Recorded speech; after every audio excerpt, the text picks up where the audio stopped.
네, 안녕하세요. 신박사 이설했습니다. 2023년 3월 16일 신박사의 장마감 복귀 방송 하도록 하겠습니다. 오늘 시장은 한국 시장 그래도 나쁘지 않게 좀 마감됐던 것 같습니다. 어제 우리장이 끝나고 유럽장 그리고 미국장이 좀 변동성이 많이 컸죠. 특히 이제 크레디트 스위스라는 유럽의 굉장히 큰 은행이 상당한 어떤 부실로 다소 좀 이제 파산 가능성, 또 뱅크런 가능성, 이런 것까지 이제 계속 이제 악재가 양상됐었는데요.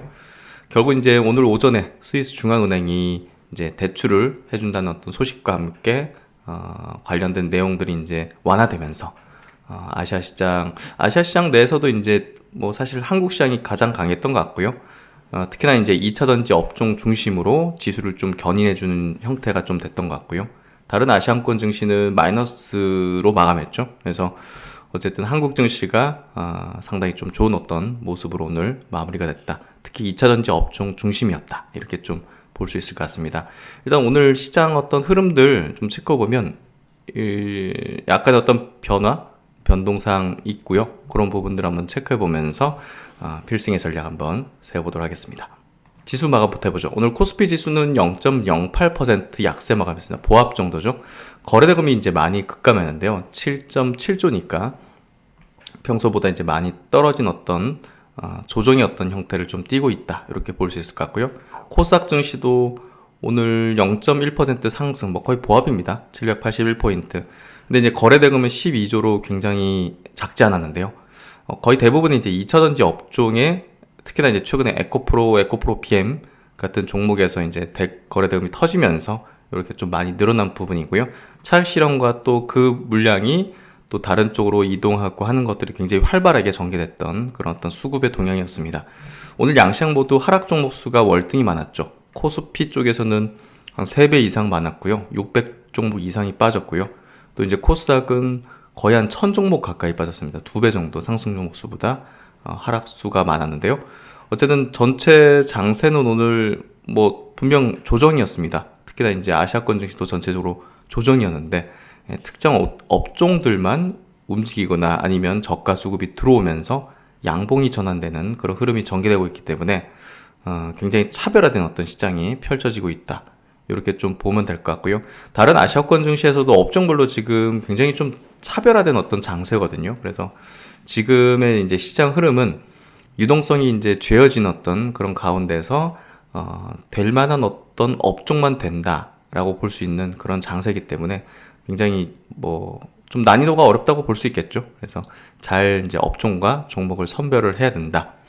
오늘 수급은 다소 좀 좋진 않았는데요. 양시장 모두 이제 외국인 기관이 순매도를 했지만 그 폭은 일단 조금 편중돼 있습니다.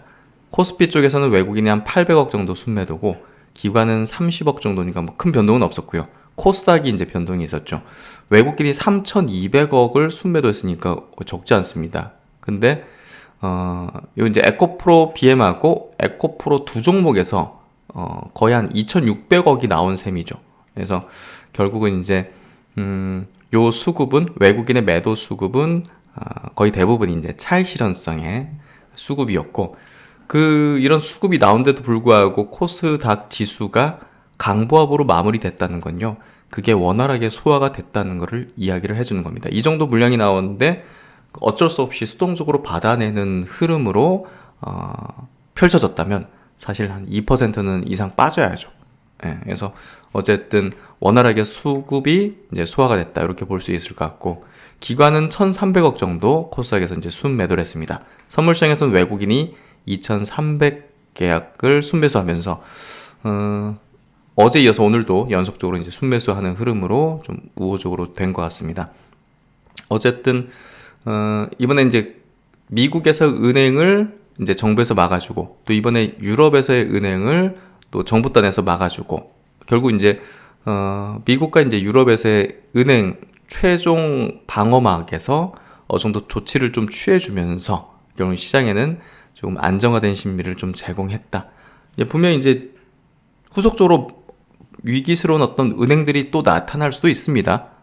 높은 금리 수준 하에서는 분명히 이제 후폭풍들이 계속 나올 수도 있겠지만 어쨌든 정부가 막아준 어떤 인식과 그런 어떤 모습들은 시장에 있어서는 불확실성을 조금 낮추는 그런 어떤 심리를 제공하기 때문에 우호적이라고 볼 수 있을 것 같고요. 그만큼 과거와 같이 막 이제 무슨 은행이 도산해서 연쇄로 문제가 발생해서 막 그런 어떤 형태는 좀 나타나기 좀 쉽진 않아 보입니다. 그래서 이번에 이제 은행들이 뭐 도산하거나 파산한 어떤 형태도 과거와는 좀 다른 형태이자 약간 좀 자산 운용의 어떤 시점 불이치 뭐 이런 것들을 개념이기 때문에 사실상 다른 그 시스템적인 어떤 리스크로 확산되는 흐름까지는 조금 이제 낮지 않을까 생각이 되고요. 지금 보시는 지금 뒤에 차트가 크레디트 스위스 이제 종목의 이제 차트 흐름입니다.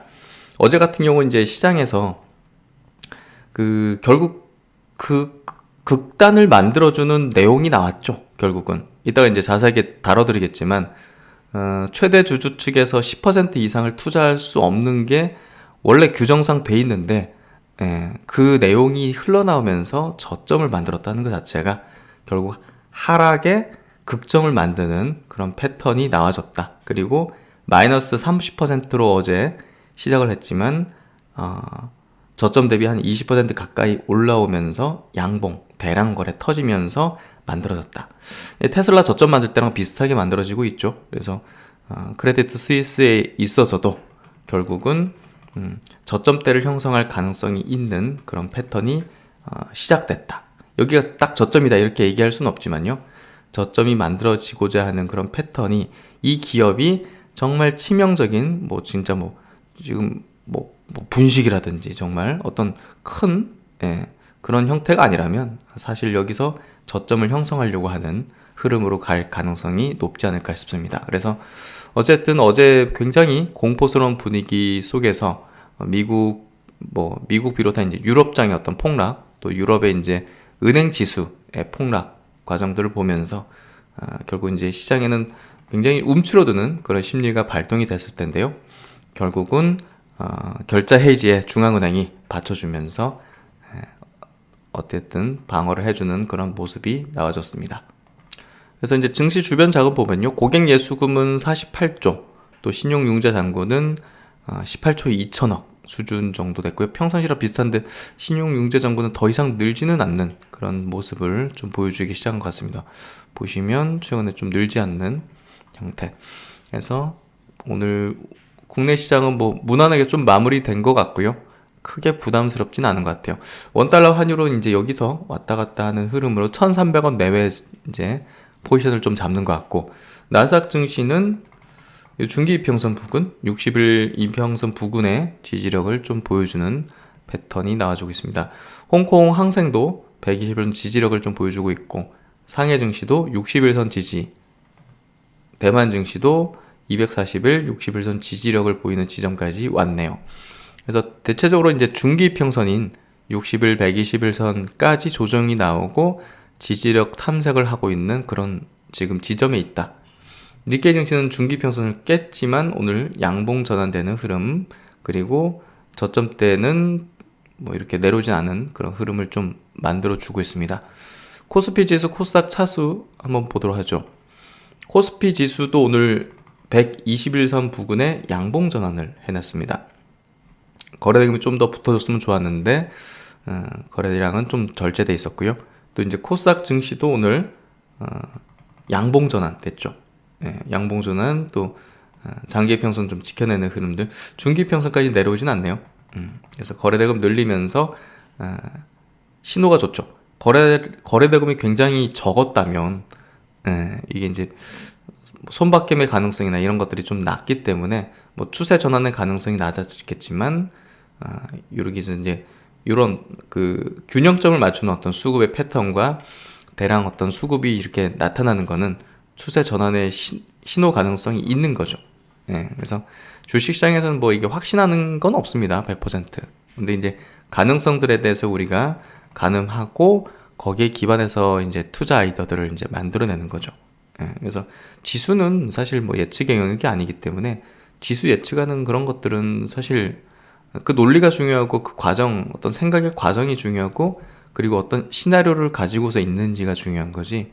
이건 여기서 다시 갈 겁니다. 여기서 다시 더 빠질 겁니다. 이거는 그건 무당이죠, 그냥. 그런 것들은 사실 들을 필요도 없다고 생각합니다, 사실. 그래서 지금 구간에서는 어디로 튀는 거에 대한 예측을 하는 게 아니라 지금은 뭐 최악의 어떤 리스크나 이런 것들은 조금 사그라들었으니 그럼 이제 메이저 수급들은 어디 쪽으로 종목들을 움직이려고 할까를 보는 게 중요한 거죠, 결국. 오늘 딱 보면 최근에도 강조드렸지만 2차 전지하고 로봇 관련주들이 굉장한 강세를 보였습니다.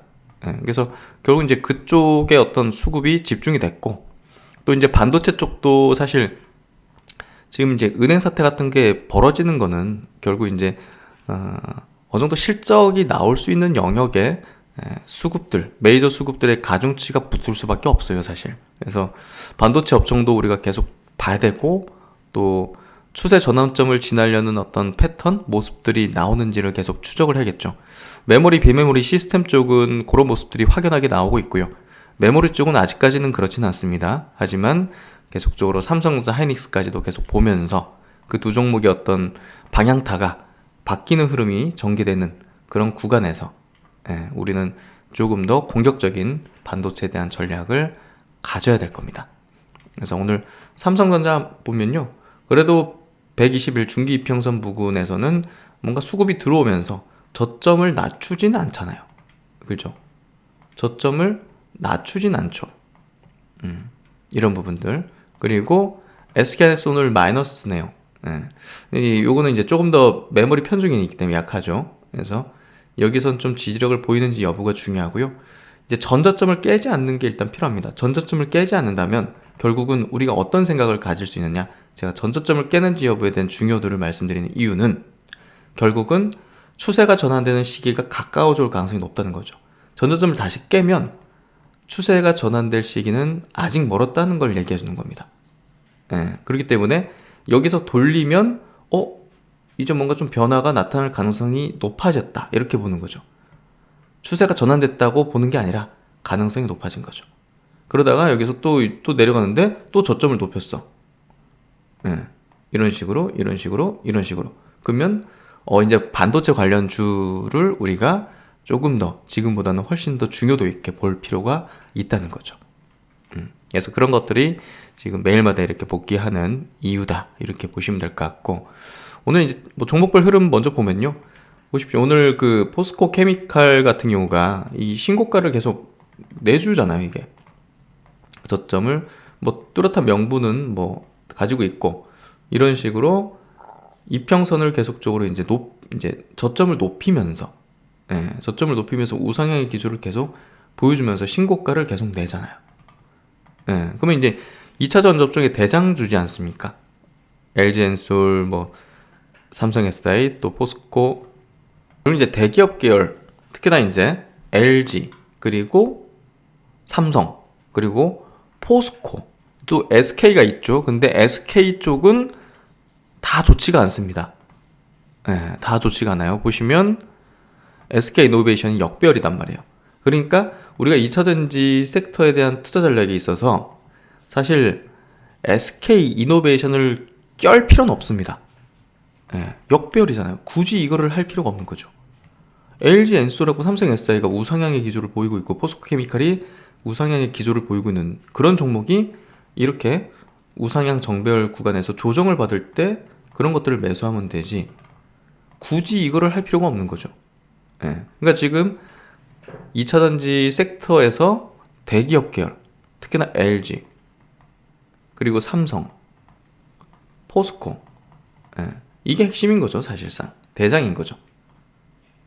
그래서 거기에 이제 에코그룹이 거의 뭐 대기업 반열에 올라가는 수준의 시총을 지금 만들어냈죠. 그래서 이런 생태계고, SK가 이제 이런 식으로 이제 좀 그룹의 이제 2차전지를 끌고 있는 기업의 주가가 역배열이기 때문에 사실상 이쪽에 연결되어 있는 소재 기업들 있죠.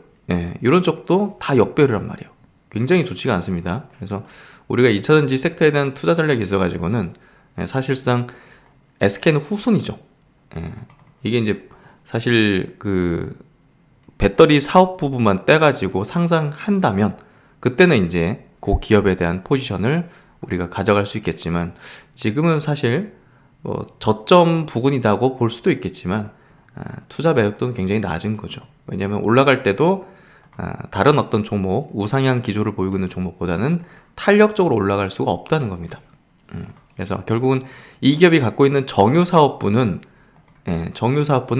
계속적인 어떤 좌초되는 뭐라 해야 될까요? 깎아먹는, 밸류를 깎아먹는 어떤 그 사업이기 때문에 결국은 이 기업이 제대로 된 가치를 받지 못하게 만드는 그런 주 요인인 거죠. 그게 바로 이제 우리가 투자 대상으로서 지금 현재 시점에서는 좀 후순위다.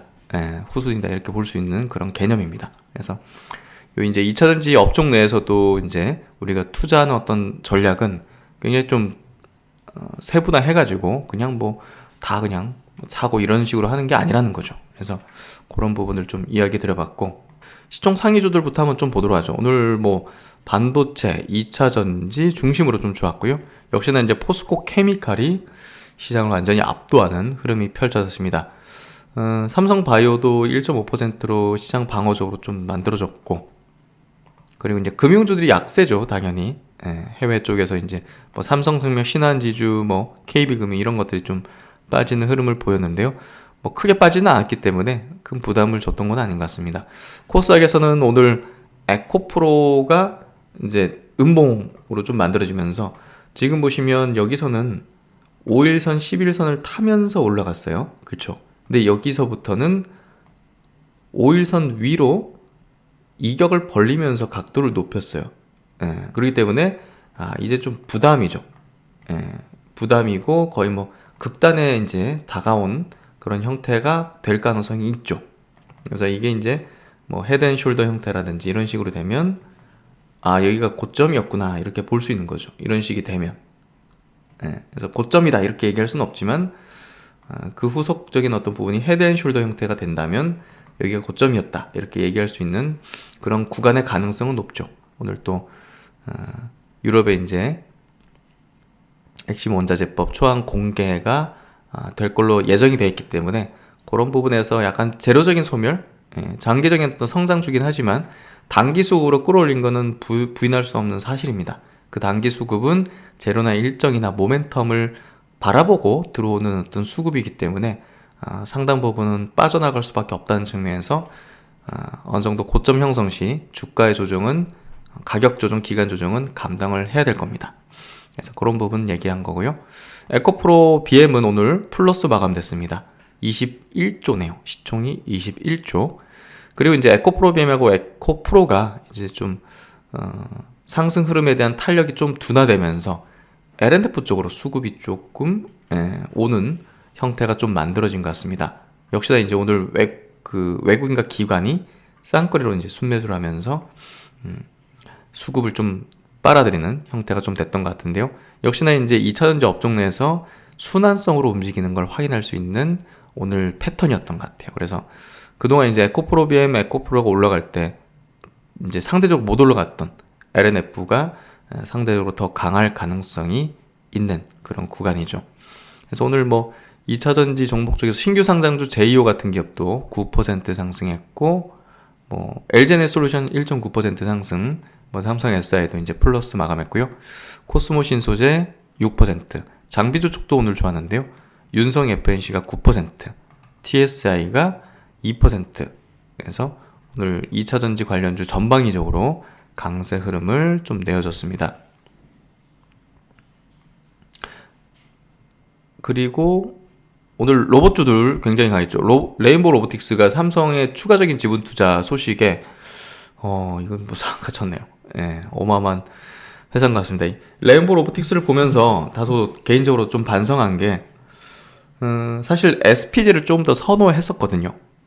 뭐 재무나 이제 실적적으로 이제 더 탄탄하고, 그래서 이제 SPG도 이제 상승을 했고 굉장히 높은 수익을 내주는 그런 종목이 됐는데, 레인보우 로보틱스 같은 경우는 이제 보이지 않는 그 기술력의 가치에 대해서 조금 뭐랄까요, 좀 저평가했던 그런 어떤, 지금 결과는 좀 올랐기 때문이라기보다는요, 보이지 않는 어떤 그런 기술 내지는 또 에코프로 같은 수직 계열의 어떤 가치를 조금은 낮게 봤던 것 같습니다. 간과했던 것 같아요. 그래서 그런 부분에서 최근에 이제 폭등했던 에코프로 그리고 이제 레인보우 로보틱스에 대해서 한번 좀 스스로도 피드백을 한번 해봤는데요. 우리가 항상 밸류적으로 측정이 안 되거나 너무 고밸류다, 그리고 이제 실적적으로 이제 측정이 안 되는 그런 것들에 대해서는 조금 이제 좀 저평가하는 경향이 있긴 하죠. 예, 그래서 그런 부분을 조금 간과했던 것 같다. 앞으로는 이제 그런 것들도 조금 더 인사이트를 발휘해야겠다, 이런 생각을 좀 가졌던 것 같습니다. 어쨌든 오늘 시장 2차전지, 또 로봇, 그리고 반도체, 요 세 업종이 거의 이제 압도하는 그런 흐름들을 내줬던 그런 시장의 흐름이었던 것 같고요. 그리고 오늘 외국인 기관 동시 순매수 쪽 보면요, 오늘 코스피 쪽에서 포스코 케미칼하고 LG 에너지 솔루션이 가장 큰 동시 수급을 보여주는 종목이었고요. 그 다음으로 카카오, LG와 또 삼성 바이오로직스, 또 셀트리온까지 일부 바이오 종목도 수급은 좀 들어왔던 것 같습니다. 또 이제 꾸준하게 수급이 들어오는 LG전자, 또 오늘 100억 정도, 그리고 이스페타시스도 최근에 2차전지 관련된 쪽으로 좀 엮이는, 제가 착각했네요. 요게 이제 챗GPT, AI 관련된 그런 어떤 이슈로 좀 더 움직였던 것 같네요. 그리고 이제 코스닥 쪽에서 역시나 이제 2차전지 반도체 중심으로 보이는데요. LNF가 1등이네요. 그리고 반도체 쪽에 SNS텍, 그리고 IPS, 워닝 IPS도 이제 반도체 쪽이죠. PSK도 반도체 쪽, 하나머티리얼즈, 이오테크닉스, 주성 엔지니어링 다 이제 반도체 쪽입니다. 그래서 반도체 2차전지는 오늘 좀 그렇게 보이진 않네요. RS 오토메이션은 이제 스마트 팩토리 쪽이고요. 이런 종목도 지금 바닥권 탈출하는 그런 기조 흐름들을 뚜렷하게 보여주고 있죠. 그래서 지금 지수만 쳐다보면 이런 기회들을 계속 날리게 되는 거기 때문에 너무 지수에 매몰되지 않는 게 필요할 수도 있습니다. 지수가 어느 정도 좀 안정해졌다고 보여지면 바로 종목들은 치고 달리는 흐름이 결국은 약세장으로 가는 건 아니라는 거죠. 결국은. 그래서 준비된 종목들, 또 메이저 수급들은 이미 집행을 하고 있기 때문에 시장에 대해서 우리가 조금 더 긍정적으로 바라봐야 기회들이 만들어지고 기회들이 보여진다는 거죠. 그래서 보다 더 이제 긍정적인 관점으로 시장을 좀 바라다 보는 게 필요할 것 같고요. 종목은 여기까지 보고 이슈 체크 쪽으로 넘어가도록 하겠습니다. 오늘의 이슈 체크는 당연히 이제 CS, 이제 크레디트 스위스의 이제 사태부터 한번 짚어보도록 하죠. 사실 이제 이 크레디트 스위스는 주가 차트를 보면 수년간 주구장창 빠지기만 했습니다. 그래가지고 거의 진짜 한번 수십 분의 1 토막이 나 있는 상태고, 언제라도 이제 계속적으로 부실 문제, 이런 것들이, 또 어떤 투자의 실패, 아르케고스 캐피털에 대한 투자 실패, 이런 것들이 이제 겹치면서 계속 이제 투자자들의 이탈 내지는 또 예금자들의 이탈이 지속적으로 나타났었던 가장 부실 우려가 컸던 그런 은행 중에 하나입니다. 근데 이제 이 이슈가 이제 어제 같은 경우 굉장히 크게 시장에서 부각됐는데요. 그 이유가 이제 이 부분이죠. 제목이 이제 중앙은행의 결제 해지를 예상하는 시장에서 KB증권의 리포팅인데요. 매듭을 묶은 자가 푼다라는 결제 해지, 결국 이제 중앙은행이 돈을 풀었기 때문에 발생했던 사태를 결국은 중앙은행이 결국 이제 막는, 그리고 막을 것으로 예상하는 시장이다. 그래서 제가 이제 오늘의 시장에 있어서도 이렇게 이제 중앙은행들이 막아야 되는 어떤 시점이고 사태라는 측면에서 본다면, 그건 이제 굉장히 좀 위험한 사태라는 얘기이기도 하지만, 결국은 다른 은행들도 이렇게 좀 막아낼 것이다 라고 예상할 수도 있는 거죠. 그래서 이 사태가 뭐냐? 일단은 스위스 금융당국이 크레디트 스위스의 유동성 지원 방침을 밝혔다. 사우디 국립은행이 이제 1대 주주입니다. 이 크레디트 스위스의 1대 주주인데 9.88% 보유하고 있어요. 이게 왜 9.88이야? 라는 생각이 들 수 있는데, 최대 주주가 은행 지분의, 한 개 은행 지분의 10% 이상을 보유할 수 없는 사우디 국립은행의 규정상 이 CS 지분을 10% 미만으로 이제 가지고 있었던 거죠. 이 규정이 있어요. 그래서 최대 주주의 추가 지원이 불가하다는 발언이 나오면서 어제 CS 주가가 30%가량 급락했고, 유럽 증시 폭락하고 난리도 아니었죠. 근데 이제 사실 이게 왜 지금 나왔느냐, 저는 이게 시점이 중요했다고 봐요. 아니 이거는 당연히 규정상 돼 있기 때문에 추가 투자할 수 없는데, 예, 뭐 지원 요청을 했는데 투자할 수 없잖아요. 규정이 있는데. 예, 근데 그게 왜 이 시점에서 중앙은행이 도와달라라는 제스처를 좀 취하고 싶었던 게 아니었을까라는 생각이 듭니다. 예, 그러면 이제 방법이 없잖아요. 이제 중앙은행밖에. 그렇잖아요. 그래서 그런 부분이 아니었겠는가. 그러면 이제 이 하락과 이 우려와 이 어떤 여러 가지 어떤 그 재무적으로 이제 리스크한 어떤 상황들이 조금 이제 막혀지는 그런 어떤 흐름이 되지 않겠는가 하는, 뭔가 이제 우연히 어제 막 이런 내용이 나오고 급락했다 이게 아니라 어제를 그 빌미로 삼았던 시점이었다고 생각이 되고요. 어쨌든 이 회사는 최근 수년간 아르케고스 캐피털, 뭐 그린신 관련 이런 손실들이 좀 많았는데 투자 실패죠. 그래서 수익성이 악화되고 또 운영 위험 관리에 문제가 있다는 평가에 따라서 당연히 이런 은행에 넣고 싶지 않겠죠, 사람들이. 그래서 예금이 빠져나가는데, 옛날에 참 스위스 은행 하면 뭐 비자금의 창고, 정말 안전하고, 예, 수익성도 높고 뭐 이런 어떤 인식이 있었는데, 이런 식으로 운영을 하면, 예, 급속도로 빠져나갈 수밖에 없겠죠. 이렇게 돼가지고 이제 작년 4분기에만 하더라도 1200억 달러, 거의 한 150조 아닌가요, 이게? 그 정도 규모의 자금이, 예금이 빠져나갔다. 그래서 이제 스위스 중앙은행이 이제 CS의 수익성을 크게 훼손한 투자은행 부문을 매각하도록 강제하거나 혹은 경쟁사 UBS, 소매금융 부문을 매각하고 사업 구조를 재편할 가능성이 있다. 어떤 방법을 사용하든 스위스 정부는 스위스 2대 은행인 CS가 파산하도록 내버려둘 가능성이 매우 낮다는 게 시장의 일반적인 평가입니다. 뭐 최근에 이제 위기 확산 경계심이 굉장히 높아지고 있는 어떤 상황인데요. 일단은 유로존에서의 전이 가능성을 파악하는데 지금 ECB는 유럽중앙은행 파악하는 데 주력을 하고 있고, 민간 금융회사 차원에서 뭐 BNP 파리바 같은 경우는 CS가 거래 상대방인 파생상품 거래를 중개하지 않겠다라고 하면서 우리는 조금 이제 리스크를 관리하겠다 이런 얘기를 하면서, 뭐 역시나 이제 그거죠. 뭐 뱅크런 안 되게, 예금 인출 안 되게 막겠다 이런 것들을 가는 거고, 우리는 안전할 것이다, 안전하다. 그래서 안전을 추구하는 예금자들이 이동하면서 취약한 금융회사들이 한동안 흔들릴 전망이다. 어쨌든 이 사태는 다른 조금 취약하다는 생각이 드는 그런 은행에 있어서 위태롭게 만들 거라는 거죠. 그래서 SVB와 이제 CS는 예금 이탈이라는 공통점을 갖고 있고, 뭐 이 사태가 이제 뭐 발생한 이유는 뭐 당연하죠. 돈을 많이 풀었기 때문입니다. 팬데믹에 대응하기 위한 초고도의 통화 완화 정책으로 예금이 급격하게 불어났고, 이 예금을 굴리기 위해서 은행들은 채권에 투자했고, 그게 가장 심각했던 게 결국은 막 급속도로 막 투자가 밀물듯이 들어온 게 어디겠습니까? 실리콘밸리였죠.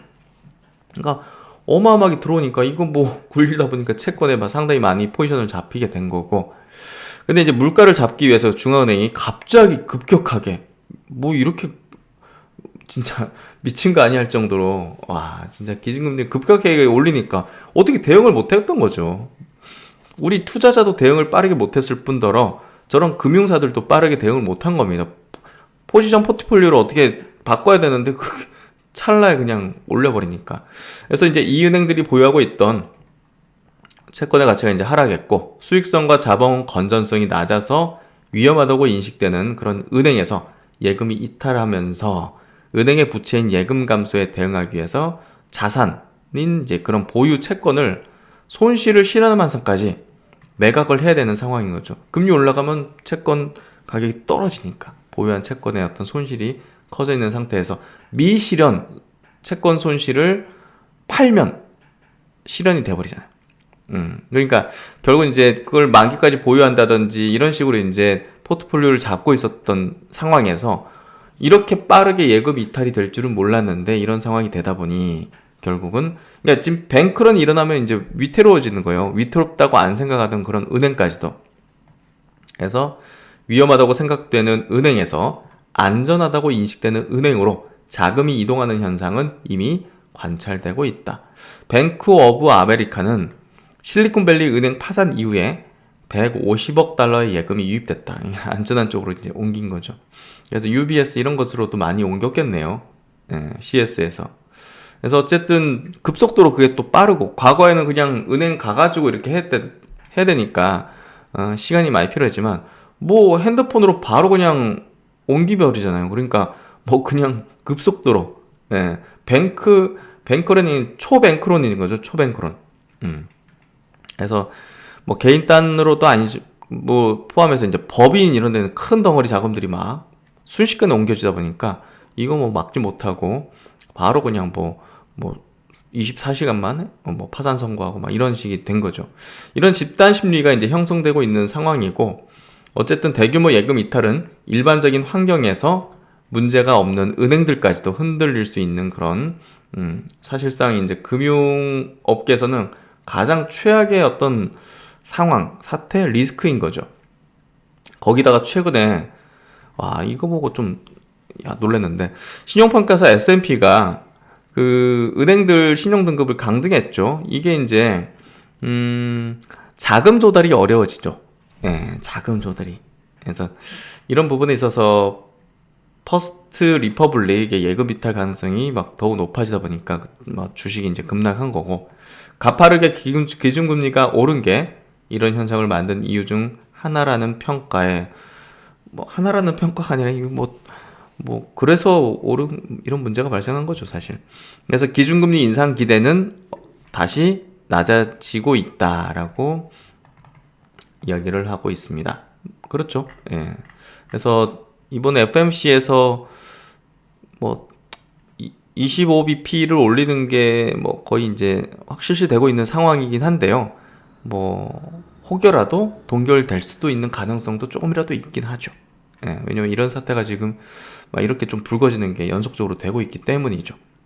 그래서 중앙은행의 결제 해지를 예상하는 시장이다. 어느 정도 좀 시장이 이렇게 예상하고 있다면요. 아예 막아준 게 예상하고 있다면요. 시장은 하방에 대한 리스크는 조금 제한된 흐름이 될 거라고 좀 보여집니다.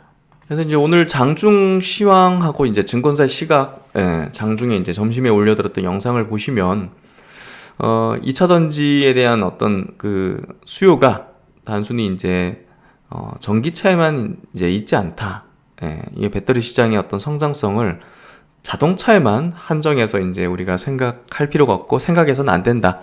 투자 전략이 있어서 그 얘기를 하는 이제 현대차 증권의 리포트를 이제 짚어봤는데요.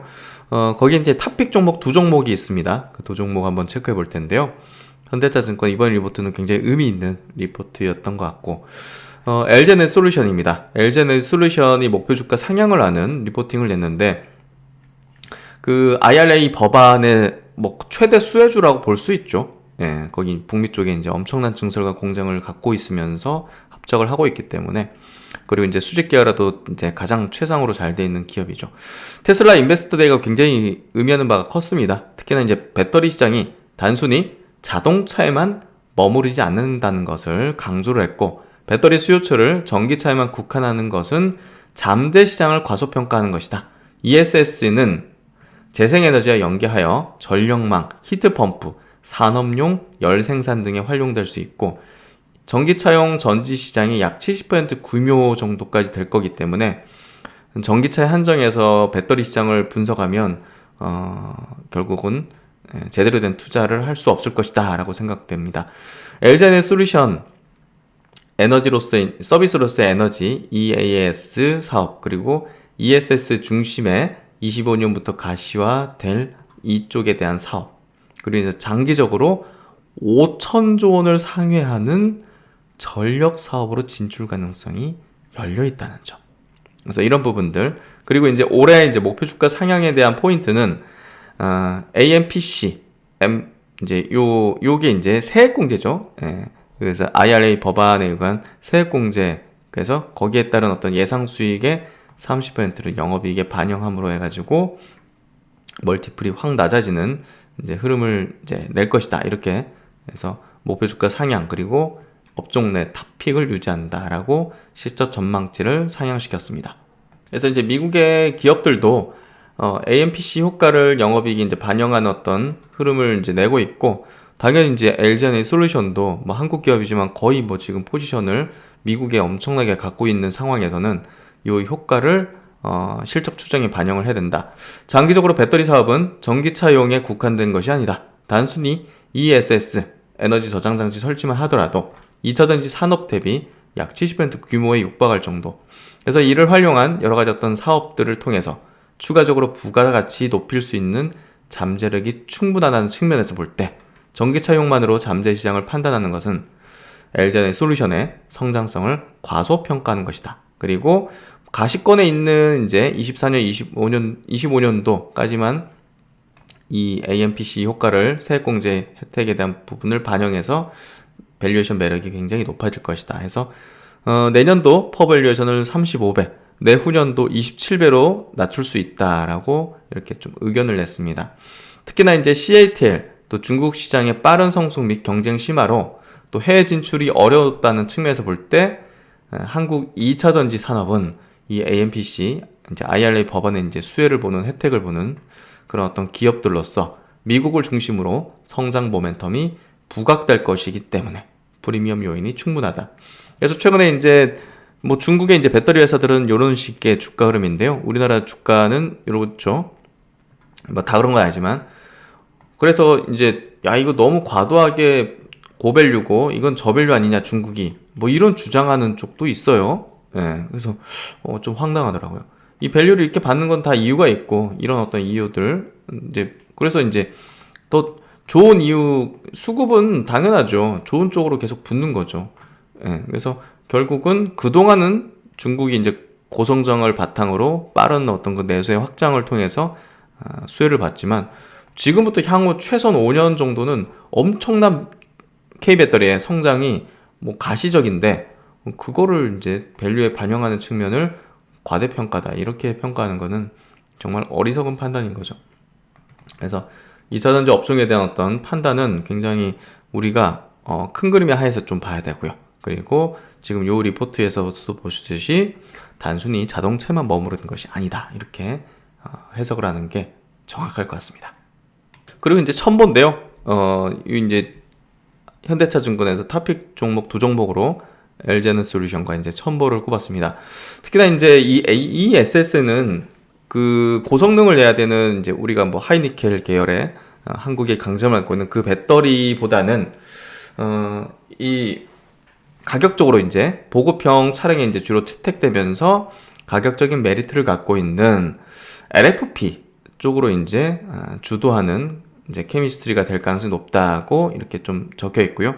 어쨌든 보급형 전기차 역시 채용 확대될 전망이 있어서 결국은 ESS 시장의 어떤 그런 확대, 사용 확대 이런 부분들은 LFP에 대한 부분도 확대 사용 가능성도 높이고 있다. 이렇게 좀 해석하는 게 맞을 것 같은데요.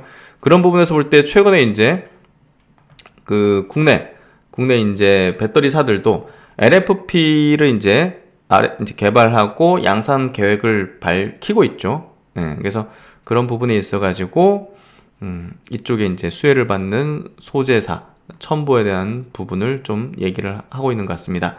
그래서 이제 첨보는 CATL 또 BYD 등 중국 LFP 배터리에 전해질을 공급 중에 있고요. 이 IRA 발효로 인해서 전해질 사업 역시 중국 업체들 대비해서 이제 프리미엄을 받을 수 있는 그런 요소들, 또 현지 공장 건설이 필요 없을 것으로 전망돼서 투자 부담 면에서도 긍정적일 것이라는 점, 이런 점들이 종합적으로 첨보의 어떤 수혜 가능성을 이제 높이고 있는 상황이죠. 그래서 이제 주요 이제 뭐 양극재 정도, 네, 뭐 현지 뭐 건설하는 시기고 이제 요 첨보 같은 회사는 그럴 필요까지는 없다고 전망이 되고 있는데요. 올해 이제 상반기 실적은 뭐 중국에 대한 내수 부진, 또 리튬 가격 하락으로 인한 제품 판가 하락으로 전년비 모멘텀은 좀 부족할 것으로 판단돼서 최근에 주가가 좀 지지부진한 것 같고요. 다만 하반기 대규모 증설로 인한 효과가 반영될 전망이며 하반기 미국, 유럽 중심의 배터리 판매 확대로 실적은 하반기부터 개선될 전망이다 라는 측면. 결국 이제 첨보는 CATL, BYD 등 중국 업체들의 LFP 배터리 향으로 판매하고 있는 이 F전해질이 배터리 향상, 안정성 향상 및 수명 연장에 이제 긍정적인 영향을 미치고 또 저온에서 배터리 방전 억제 효과를 기대해 볼 수 있기 때문에 LFP 배터리 확대 수혜주로 꼽히고 있고요. 최근 한국 3사 모두 LFP 배터리 R&D 및 양산을 준비하고 있죠. 그래서 LG에너지솔루션이 가장 먼저 ESS용 양산을 할 것으로 예상이 되고 있고요. LFP 시장이 확대되면서 첨보의 제품 수요가 대폭 증가할 걸로 전망이 되고 있습니다. 어쨌든 상반기는 조금 모멘텀이 부족할 것 같지만 하반기로 갈수록 이제 증설에 대한 어떤 모멘텀들 효과들이 반영되면서 주가도 좀 개선될 걸로 기대가 되고 있습니다. 2차전지 업종 내에서도 지금 주가는 차별화되어 있거든요. 그러니까 지금 수혜를 당장 보는 쪽 수직 계열화, 뭐 폐배터리, 뭐 이런 리사이클링 관련 또 특히나 이제 양극재 관련 기업들의 주가 퍼포먼스가 좋았지만요. 뭐 이런 전해질 업체가 안 좋을 것이다. 상대적으로 이게 아니라 시점의 차이라고 보시면 될 것 같아요. 그래서 그런 부분에 있어서 첨보도 지금 주가가 안 좋다고 뭐 관심을 완전히 끄면 안 되고요. 결국은 오르는 시점이 종목마다 다 다르다, 분마다 다 다르다 이렇게 좀 해석하고 우리가 전략을 짜는 게 필요할 것 같습니다.